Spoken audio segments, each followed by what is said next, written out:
আপনি কি online shopping করেন? Flipkart, Amazon, Myntra, Meesho? তাহলে একটু সাবধান হয়ে যায়। সিম্পলি এই কথাটা কেন বলছি, ধরুন মনে করুন আপনি কোনো দোকানে একটা মাল কিনতে গেছেন, সেখানে মালটা নিলেন, পয়সা পেও করে দিলেন, এবার দেখছেন যে আরেকটা মাল ওই সেম জিনিস দেখছেন একটু ভালো কোয়ালিটির, তো সেক্ষেত্রে আপনি ওই মালটা বললেন যে দাদা এই মালটা তো নিয়েছে, এর থেকে ওই মালটা যখন ভালো কোয়ালিটিতে, এটা আমাকে চেঞ্জ করে ওই মালটা দেন।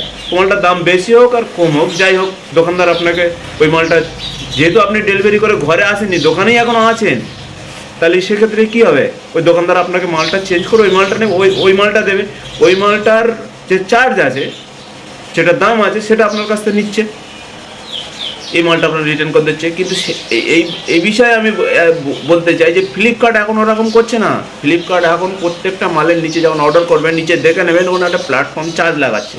কারণ ঠিক আছে, ঠিক আছে, আপনাদের যে সমস্ত মাল অর্ডার করা হচ্ছে এখন প্রত্যেকটা মালে কাটা কাটা হচ্ছে, আমি চেক করেছি। আমার ডেলিভারি হওয়ার আগে আমি করছি, কারণ আপনারা প্ল্যাটফর্ম ফি নিচ্ছেন, প্ল্যাটফর্ম ফি। আপনারা বলতে চাইছেন আমাদের আমাদের এখানে শপিং করাটা আপনার কি বাধ্যতামূলক, এটাই আপনারা বলতে চাইছেন?